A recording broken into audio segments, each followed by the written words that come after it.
Chapitre 7. De retour au hangar 4, Brenner rentre à bord de la navette 4 et se dirige vers la cabine de pilotage.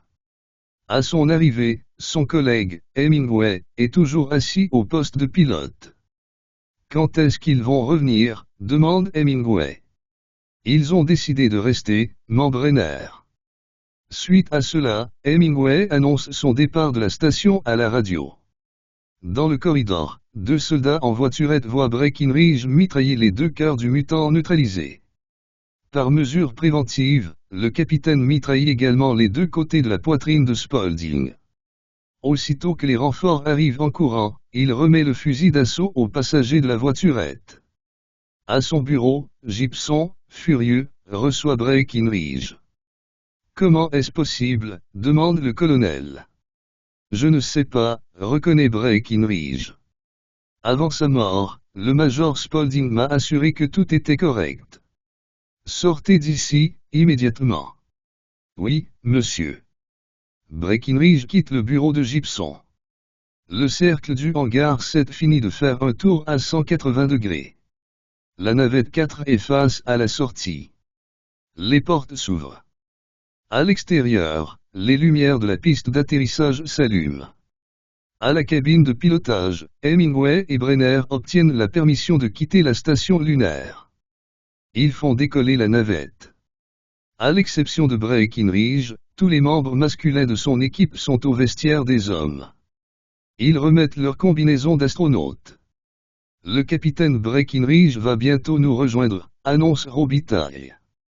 Aussitôt qu'il quitte le vestiaire avec son casque, il voit l'observateur de la tour de contrôle se diriger vers lui. « Puis-je parler au capitaine Breckinridge ?» demande l'observateur. « Je suis son second », répond Robitaille. « La navette 4 est partie sans vous. »« Quoi ? Il va revenir sur Mars. » Cette nouvelle inattendue rend Robitaille mal à l'aise.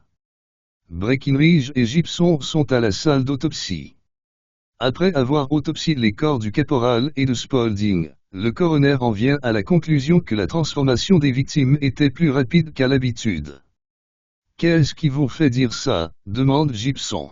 « J'ai prélevé de l'accélérant liquide à l'intérieur de cette chose, affirme le coroner. Gibson se tourne vers Breckinridge. « Je crois qu'il y a un traître dans votre équipe, croit le colonel. »« C'est impossible, se défend Breckinridge. Tout le monde était avec moi au moment où c'est arrivé. » Tout à coup, Robitaille fait son apparition à la salle d'autopsie. « Un problème ?» demande Breckinridge. « La navette 4 est partie sans nous », dénonce Robitaille. Ni Breckinridge, ni Gibson s'attendaient à cela. « Ça ne se peut pas », fait Gibson. « Elle est partie sans mon autorisation. » Le ou les traîtres se trouvent dans cette navette, conclut Breckinridge. On nous a piégés. Le capitaine et le colonel se rendent à la tour de contrôle. Sur place, Gibson ordonne au personnel de ramener la navette 4 à la station lunaire. Le contrôleur spatial tente d'entrer en communication avec le véhicule spatial. À la cabine de pilotage, Hemingway et Brenner reçoivent un message de la station lunaire de Stickney. « Quoi qu'il arrive, je vous interdis fortement de répondre, » dit Brenner. « C'est quoi le problème ?» interroge Hemingway. « J'ai des ordres à suivre. »« Des ordres de qui ? » La générale Cabrera. « La générale Cabrera ? » Oui. La générale Cabrera. C'est elle qui m'a dit de déposer Breckinridge et son équipe là-bas. Le contrôleur spatial continue de communiquer avec la navette 4. Il cesse une fois que le transport disparaît du radar. « Désolé, monsieur », s'excuse-t-il à Gibson. « Merde !» jure le colonel. Breckinridge et Gibson entrent au centre de communication. Le système de communication, contrôlé par un terminal, est sous la supervision d'un aviateur formé. Le capitaine tente de prendre contact avec Mars. Gibson l'avertit d'avance que la communication sera difficile. Breckinridge ne reçoit aucune réponse. D'habitude, le signal est tout le temps faible, reconnaît Gibson. C'est différent cette fois, mon colonel, admet un aviateur. Qu'est-ce qui est différent? Cette fois, c'est comme s'il y avait personne dans la fréquence habituelle. Essayez toutes les fréquences. Oui, monsieur. L'aviateur retourne au travail. Gibson se tourne vers Breckinridge. Avez-vous un expert en communication dans votre équipe, demande-t-il. Peut-être mieux que ça, répond Breckinridge. J'ai un expert en électronique. La lieutenant Regina Rownsby, une blonde, accompagne Breckinridge, Moore, Raymond et Ritchie au centre de traitement informatique. Moore utilise son détecteur d'explosifs. Après une vérification minutieuse, il n'a rien scanné. La navette 4 entre dans l'atmosphère de Mars et se rapproche de la base de lancement Easefall. Hemingway demande la permission d'atterrir à la radio.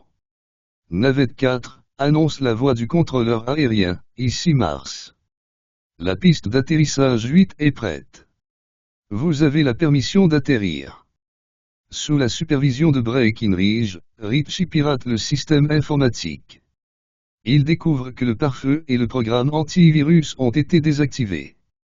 Réactivez-les, ordonne Breckinridge. Ritchie obtempère et continue les recherches. Il s'aperçoit que le programme de communication est fermé. Faites la même chose, ordonne Breckinridge.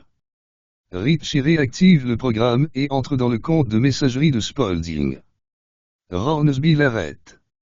Breckinridge demande la permission à la lieutenant d'inspecter le compte de Spaulding. La réponse, c'est non, affirme-t-elle. Sauf votre respect, Spaulding est mort, rappelle Breckinridge. Je suis désolé, capitaine. Mais la protection de la vie privée du personnel est sous ma responsabilité. De retour à la base de lancement, Hemingway et Brenner font le résumé de leur mission avec Baldwin, Cabrera et Stimson. Cabrera est surpris d'apprendre que l'équipe menée par Breckinridge soit restée sur la station lunaine. C'est le capitaine Breckinridge qui m'a dit de partir sans lui, mon Brenner. On suivait vos ordres, croit Hemingway. Mes ordres? Fait Cabrera. Il y a un problème? Interroge Hemingway. Oui, confirme la générale. C'était supposé être une visite. Je n'ai jamais donné l'ordre d'habiter dans cette station. Ce qui vient d'entendre laisse Hemingway incrédule.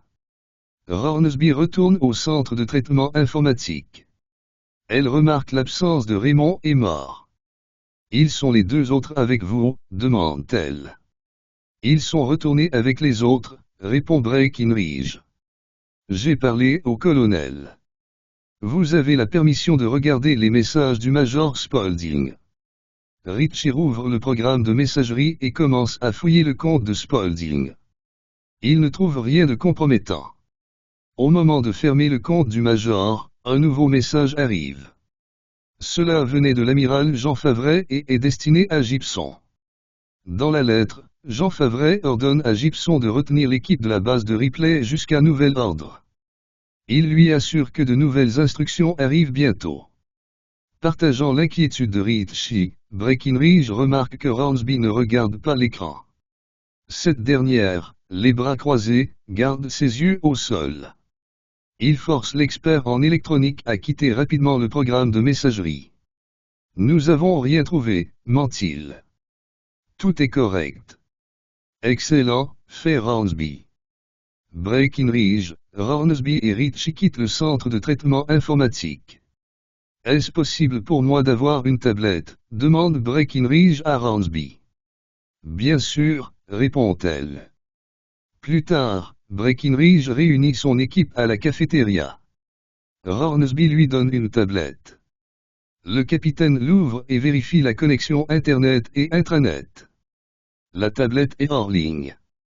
Vous pouvez disposer, dit-il à Rownsby. La lieutenant quitte la cafétéria. Qu'avez-vous découvert, capitaine, demande Raymond. Pendant que Breckinridge écrit sur la tablette, Ritchie fait croire à Raymond qu'il n'a rien trouvé d'intéressant. C'est vraiment dommage, dit-elle. Breckinridge dépose la tablette sur la table. Le message sur la tablette est Ne lisez pas à voix haute. Jean Favret nous a piégés. Gibson avec Jean Favret. Sur Terre, le siège social de la corporation Blanchard-Beauchamp se trouve à Montréal, dans la province du Québec. À son bureau, l'amiral Jean Favret reçoit le lieutenant-colonel Dan Gervais, un barbu aux cheveux bruns. À la satisfaction de son supérieur, Gervais annonce avoir envoyé un message à Gibson. Il ne me reste plus qu'à récupérer nos recherches et les échantillons sur Phobos, affirme Jean Favret. Ça risque de prendre un jour ou deux, avertit Gervais. Colonel, notre travail est presque fini. Comme vous le savez, la Terre a déjà été surpeuplée. Ça nous a pris un siècle pour résoudre ce problème. Étant donné la position où nous sommes, on peut se permettre de prendre 2 jours pour finir ce travail. Je vais envoyer une équipe sur Phobos. Elle fait escale sur Mars aussitôt que tout est prêt. Au centre de communication, Sarah, installée devant sa tablette, lit un article de nouvelles. Cabrera fait son apparition et interrompt la lecture de sa subordonnée. On a un problème, avertit la générale. Notre équipe est piégée sur Phobos. On s'est fait avoir, croit Sarah. Au vestiaire des hommes, Hemingway s'entretient avec Brenner. J'ai remarqué quelque chose qui cloche, affirme-t-il. D'abord, on était censé attendre l'équipe de Ripley sur Phobos. Tout le monde fait des erreurs, interrompt Brenner. C'est drôle que tu me dises ça, Bill. Aujourd'hui, j'ai l'impression que tu as fait des erreurs par exprès. C'est vraiment dommage, Fred. Brenner s'approche d'Hemingway. Dès que ce dernier lui tourne le dos, Brenner frappe l'arrière de son cou. La victime tombe au sol et reste consciente. Brenner frappe violemment le sein gauche d'Hemingway avec son cou gauche. Il bloque la respiration de sa victime avec sa main droite. Dès qu'Hemingway arrête de bouger, Brenner quitte le vestiaire. Son intention est de faire croire que la victime avait une crise cardiaque.